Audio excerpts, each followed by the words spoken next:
Bismillahirrahmanirrahim. Alhamdulillahirabbil alamin wassalatu wassalam ala asyrafil mursalin wa ala alihi washabbihi ajmain. Assalamualaikum warahmatullahi wabarakatuh. Good afternoon to all of you. I don't know, in Congo, how do you say good afternoon? Bonjour. Bonjour.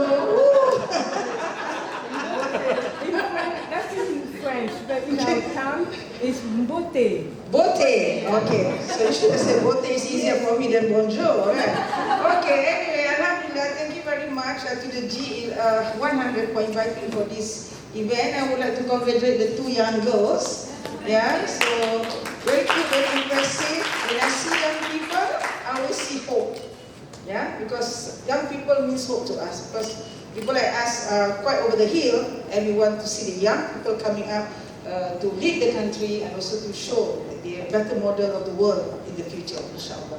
Alhamdulillah. Then together with us here is Mr. Jaziri, is the senator, yeah, of Malaysia, and then he's been an ardent supporter of this our women movement actually, and he's participated in quite a number of roundtable talks. Together with me under the Women Political Leader Summit and under this WPL, World WPL, and I'm the ambassador for the Women Political Leader of Malaysia. I would like to also congratulate Dr. Harbin Arora, yeah? So her name really speaks for it, Aurora, so with all this, yeah, the Aurora. And I'm very impressed because this is another group of women's professional groups that have initiated this type of event, which I find is very much missing in this world and also in Malaysia, where we can connect the professional women from that level to the grassroots women down the level. This is what we need actually. Thank you very much for having this initiative for G100, and it's been going for 10 years, and I'm glad today I'm introduced to this organization, yeah. And the Congo groups, they come here for this event, yeah. And I think the chair from Malaysia, Hartini, congratulations to you as well. So first time to you, and the global Miss Coco. I could remember because one of my commodity is cocoa, so I right. So as you all know, that I'm the Ministry of Plantation Industries and Commodity. Previously, I was the Minister of Housing and Local Government. But anyway, together with me here is Miss Kamala. She is the CEO. Kamala, please stand. She's the CEO of the COMWEL. COMWEL is the Council of Malaysian Women Political Leaders. I'm the President and she is the CEO. So this is another organization that you can connect yourself later after this, and we could expand our activities both in Malaysia and internationally. So the other one, I'm also the Malaysian Political Ambassador, so we can also work on that using their platform. And I have also Girl to Leader organization. Yeah. So Girl to Leader, so I can tell you, they are just like you all, and they go down to the housing areas, they go down to the ground and meet up with more of the rural girls and those in the urban poor areas, where in the flats areas and that kind of thing, and they get engaged with all this group of people because we believe a girl is a girl, young girl is a young girl, whether you are rich or poor, wherever you are, they want to have the same kind of enjoyment and freedom. So we want you all this Girl to Leader group to share with these underprivileged girls as well, so that they have a sense of confidence, a sense of goodness, so they don't feel left out. That's what we want to do with them. But anyway, going back to this topic today is women empowerment through connecting trees, environment, education, and entrepreneurship. You're talking about women empowerment. I'm one of the champions because I will never stop to really commit myself in ensuring that wherever we are, we should be at least imposing the 30% women participation throughout all levels. This is at least the minimum that we want to do. Let me start with my political party. How do I ensure that I must have this 30% political empowerment? So we started the party. We know that we need women to lead the party. But how do we brainwash them? How do we start the new culture? You ladies, you come for meeting, you don't make coffee or tea for the men. Okay? You are equal with the men in the political party. You're supposed to sit in the meeting, participate in the meeting, make decision in the meeting. Yeah? Not just because you're a lady, you must make coffee because there's no coffee on the table. So I started that in my party, and it goes very well. I mean, in my first party, okay. Anyway, I just started my own party, okay. So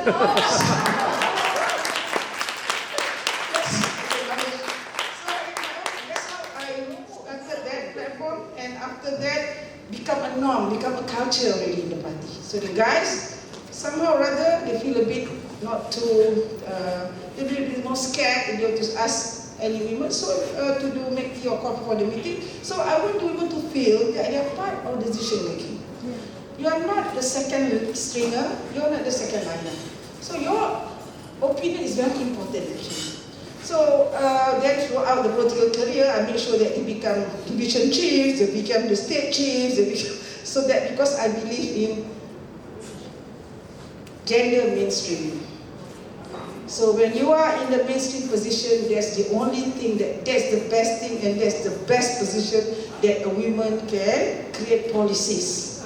Yeah, when you can create policies, you can impose policies. You can impose policies, you can implement the policies. So it's very important for women in Malaysia, especially and throughout the world, to put yourself in mainstream position. So you talk about education. My first speech in WPL summit in Iceland, representing Malaysia. So I shared with them, Malaysia is a very advanced and progressive country. Okay? Education-wise, in the gender global index, we are okay, education-wise. Because there's no discrimination in education. Any girl in Malaysia can go to school, right? No problem. Yeah? And now in universities, we have 60% are girls. So we are very highly accessible to education. We are very highly accessible to medical support. Yeah? We are also accessible to labor market. Yeah? We are quite, even though we have not touched. But where are we in the policy making sector? We are lost. We are lost. And politically, we hardly touch 10% of women member of parliament since 2008. So these are the positions where women makes a difference. So so we have to groom these women from taking just a normal position in a party. And politically, in politics, it's the women who do a lot of work. Yes. They are the one who go campaigning house to house. Yes. They are the one who carry their calon, they carry the candidates, say good about this, good about that. By the end of the day, they are not the one who make policies. Yes. So now I encourage them. You must take this position, compete in the division election, compete in the state election, compete in the national election, then you can represent them. Yeah? Represent the voice of the women. Why is it important to have this voice of the women? Definitely, I think Harbin will agree with me. I think she also mentioned in the speech. The way women think is different from the men. We are not competing with the men. We are complementing the men. Because for the country to grow progressively, you have to have the participation of women leadership in the policy making to make it a complete growth and to indicate whether it's a progressive country or not. For instance, when I was in the housing and local government, so what do you do there? You do policies, you do housing policies. So I have to be wary of what the women needs.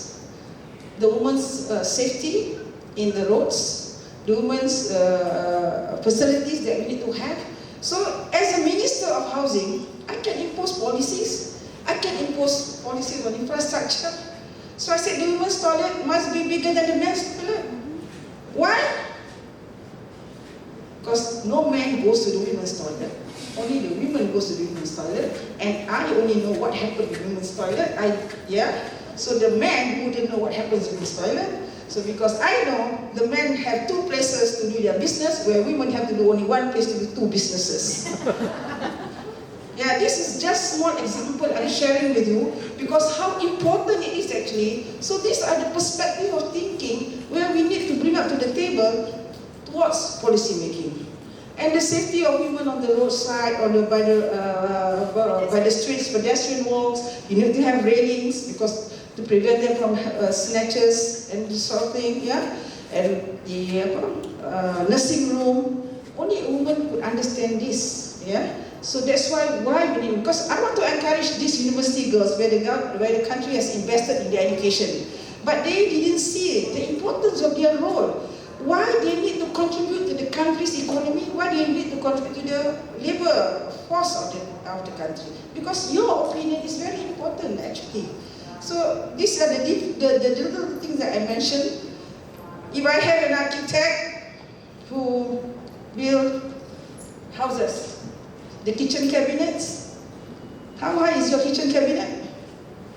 6 foot tall. How tall are the women? 5 feet 2 inches. Whenever they want to go to the cabinet, they got to take a stool with them. Right? But if I have a woman architecture, more women architecture, when she designed the homes, she would understand that most of the time that spend time in the kitchen are women. So women are about 5 feet 2 inches. So she will design cabinet that is easy for them to reach out, and they will invent or they will create surfaces that's easy to clean. Because when I talk to the women, men architect, they will talk state of the arts. They want to this what nice jagged things, nice squaring, whatever. But who's got to clean the house? It's the women. So whenever you got to clean up those jagged areas and all those, that is an issue actually. So this is what I'm trying to say. Whatever field you are, it's very important for you to bring your gender perspective, your gender lens, so that you can create a new policy which is making easier accessible for the women, and then the women will be more productive and the country will progress. So this is what I'm trying to say. So these are the simple things, because I use these examples so that people can understand where I'm coming from, where the thinking should be coming from. Yeah. So when we talk about environment, women are the best environmentalists. They are the natural environmentalists. They are from your great-great-grandmothers. They are natural environmentalists. Why I say that? These are the women who runs the home, the domestic minister of the home. Switch off the lights when the lights not on. Turn off the tap. This is part of environment. They are the one who care so much. And they are the one who are good recyclers. Empty bottles. Clean, beautiful cans. They don't just throw, they recycle them. Now cooking oil, they recycle them. So women are doing things that they didn't realize they are part of this movement of climate change and so on and so forth. So, but because we are talking to the mass, they don't understand SDGs. They don't understand MDGs. They don't understand ECG. But in practice, they do it actually. So now what's our duty? G100, the top level, the elite, I should say, the women, the professionals, we have to connect this with the grassroots. The grassroots. So now you have your structure through the state, by the division level or whatever level. So this is what we should do, reaching out to the grassroots, to the normal people. Let them understand that they are very important component of the society. The women must understand the importance of their role in nation building. When they don't understand that they play an important role in the nation building, that's why they feel that their contribution, they don't know what is their contribution. They feel so petty. They feel it's not not significant in terms of the country's nation building. So one of the other things that I do also was I go out to the rural areas. I want the rural women to empower. Not the rural women, any housewife for that matter, to be empowered. To be empowered, we have to give them the self-confidence, to give them the self-importance of their role. So I just tell them that for you to conceive, for you to be pregnant, for you to deliver, this is part of nation building. Without you doing that, the country will not progress. What happens if you close shop? I ask them.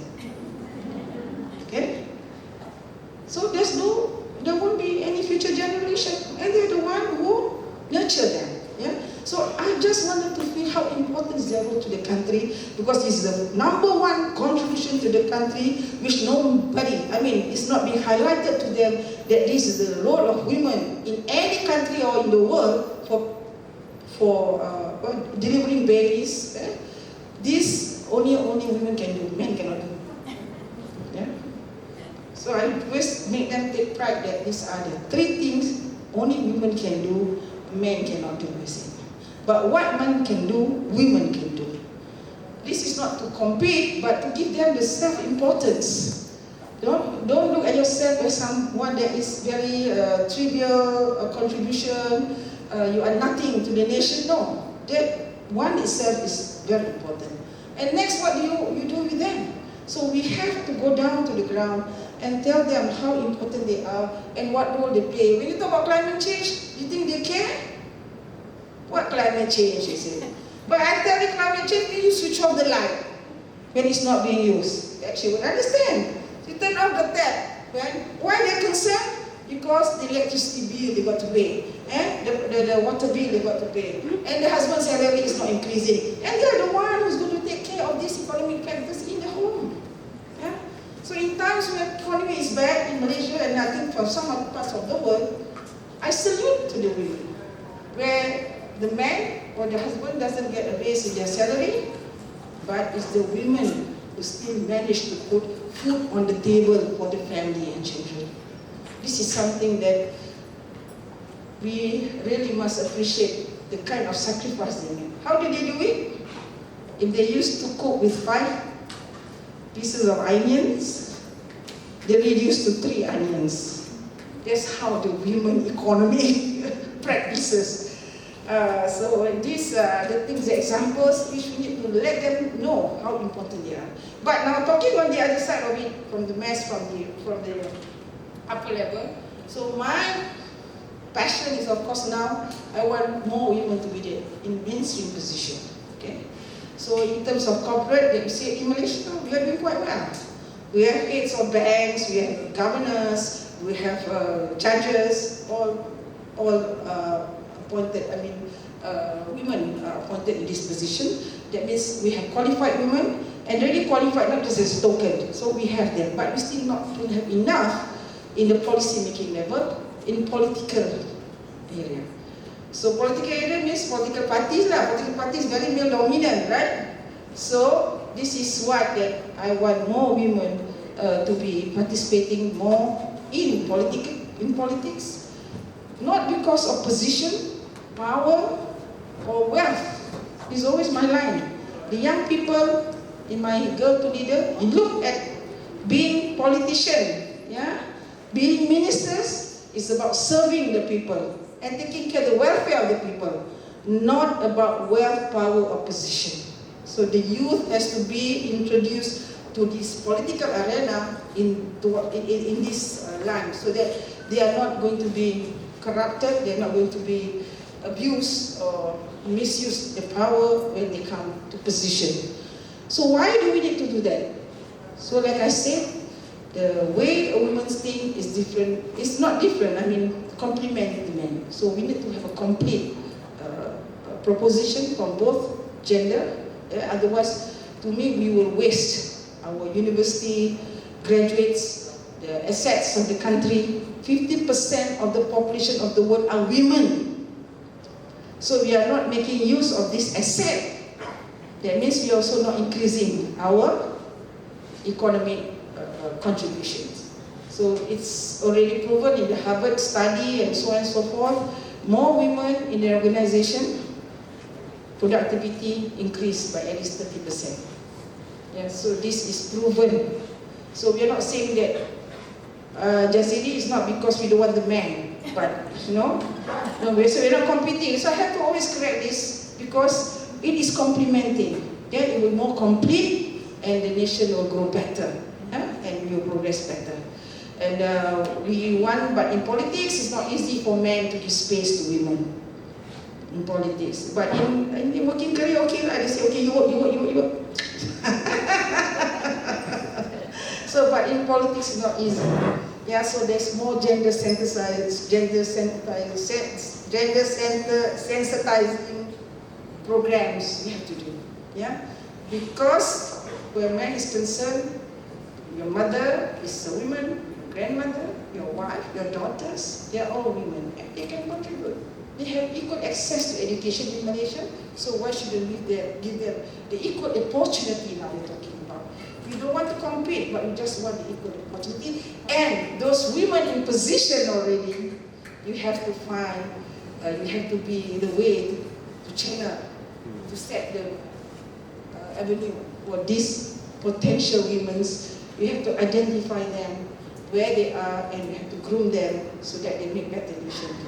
So in my ministry also, I took the trouble. If there's any vacancy, I will ask, this vacancy, please find me a woman. Yeah?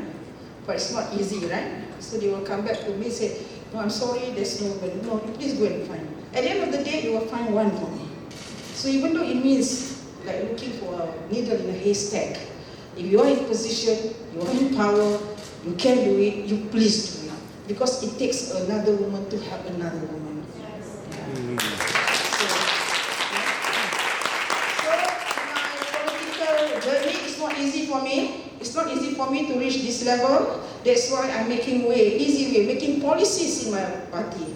We must have 30% women participation at all levels, and making sure that at all these levels, women are appointed, okay? And so much so the guys are very sensitive, so they make sure that 30% there, make sure 30%. So at least they're talking about that, you know, they're making it a culture. Then after that, next, what do? You have to create opportunity for them. So we create opportunity. I created a lot of positions, a lot of titles, a lot of divisions, just to give the girls a platform. So when they have a platform, I have negotiating power. See, because we have the young women wings, which we don't have in the past. So because I want to get more women to be able to contest in the election, so I created young women division, where, I said, no, you want to contest, there's one quota here, must put young women candidate.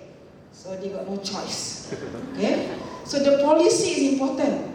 Talking about next is the policy. You must create policies, friendly women policies will allow these potential women to come up front, to give them a chance. If the policy doesn't change, they'll be stuck there. They'll be stuck there. It's a waste. And it's a waste. So these are the things that you need to create to give them a waste. And of course, when you make new policies, then it's easier road for them. They don't have to struggle like the way we struggle. It's not easy for me because when I joined the party, I was alone because it was by default I joined the party anyway. So, so then I realized when I was there, I said, oh, not enough to be in the women's wing. I said, because when the party election on the women's leadership, it's the guys that control the ladies to choose who they vote. That is bad. So the woman has to be empowered. You have to make your choice, your decision, not you following the guys especially, because they have their own agenda, or any other people for that matter. You have to make your own choice. You shouldn't be influenced unnecessarily, and we need this sort of women more, to be able to make decisions. Then I said, it's not enough to be in the wing. You have to also lead the divisions. You know, I don't know whether you all understand the structure in politics. So division ni ketua bahagian, you know, division chief. And I said, you are the one who do so much work in the party. Why don't you contest in the division as division heads? And in my old party, I managed to create about, I think, 21 women division heads for the first time in the country. You are capable to lead the division heads, then you should go to the state level. After that state level, you must go to the national level. And this is where we have the chance to become candidates, and you become election candidates, you win, you have a chance to become minister. But now I think they are starting to feel women candidates, but still not selected as exco or minister yet. So we have another phase to go. So, and we want to make sure that more people. So I'm talking on this political aspect because you people are part of political community in the country as well. So you have to make that choice. To make that choice. If you want to see more progress and more women, because like I said, we need more women to represent in the policy makings, because the way the men think is not the same as the women. So we need to complement them. And we don't want to waste this asset of the country, and the government has spent so much money on them. We shouldn't waste this asset, and you shouldn't waste this asset. And you have to learn why and how we can contribute to the country, to the nation building, and to the progress of the country. So I hope this little speech of mine could give you an idea why it's important we need to have women empowerment. We have everything. We talk about environment, education, we entrepreneurs. We have everything. But how much does the woman goes? The woman goes. How high the woman goes, and how in their position they can influence policies. They can influence laws. I'm not talking about the Sharia laws. I'm not talking about the women's laws. So if there's more women, don't you think it's easier for us to fight for all this equal gender equality, gender parity, gender opportunity? Don't you think so? It's easier, more boys. Yeah. So, but I don't expect all of you to become politicians, but you can, of course. You're most welcome. But your contribution in any way, at your own level, at your own community, at your own organization, will definitely help to boost and increase women participation in every way. So once again, congratulations, thank you very much. I would love to work with you all. Yeah. So in my organization, my former L, my deputy L, my girl leader, we shall connect and we can start working together, inshallah. Assalamualaikum warahmatullahi wabarakatuh.